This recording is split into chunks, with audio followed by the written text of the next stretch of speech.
Hey everyone, and welcome back to the Smoking Syndicate. I'm your host Ben Lee here in the Tatawahi Studios in beautiful Black Mountain, North Carolina. And for this review, we're going to be taking a look at the Aganorsa Aniversario and the Corojo wrapper in the Toro size. How did it do? Stay tuned and find out.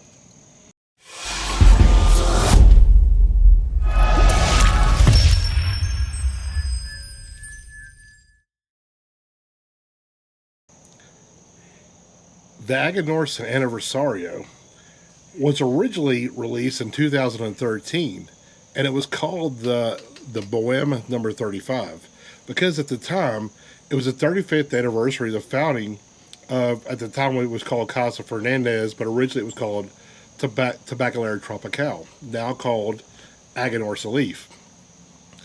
Originally, what it was, and still true to this day, was a Corojo 99 wrapper with Nicaraguan binder and fillers, all grown by Aganorsa. And this cigar has now came out also in a Maduro version, which released this year with this one as well. But today we're taking a look at the Corojo version.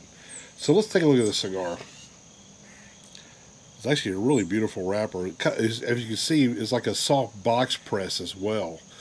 But the wrapper looks really nice. Look at the cap there as well.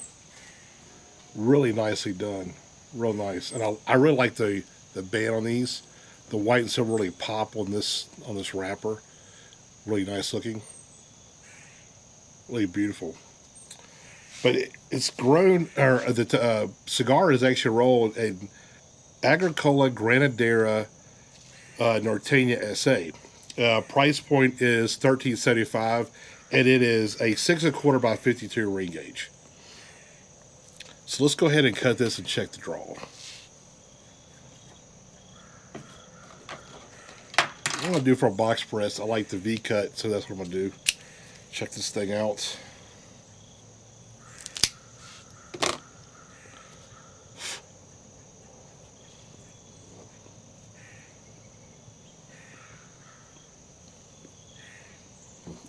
Has a good milkshake draw, but it's a little bit thicker than what I like to be normal. It's got a little bit more resistance, but nothing too bad.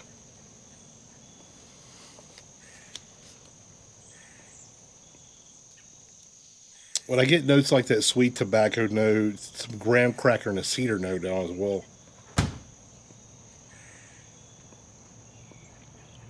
Really good.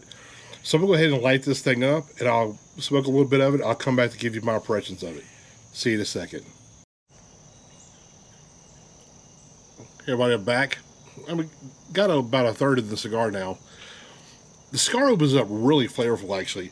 I get cedar and some graham cracker notes, along with a little hint of like a bright citrus note with like a lemon zest, black pepper, and like a nice almond paste flavor.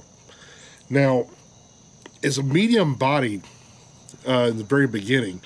In the retrohale, I get more of that black pepper, that almond paste kind of flavor.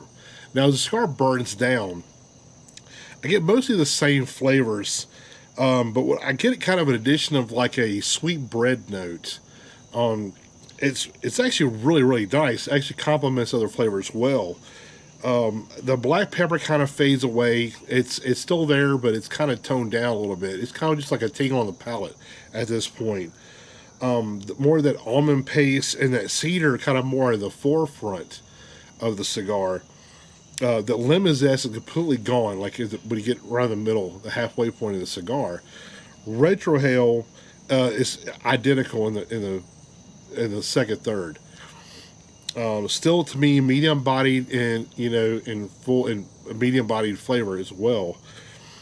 And as it kind of develops, goes into the final third, the sweetness really dials back a lot, and I get a lot of cedar and black pepper, which starts to come back, and I just get a little hint of that almond paste in the back end.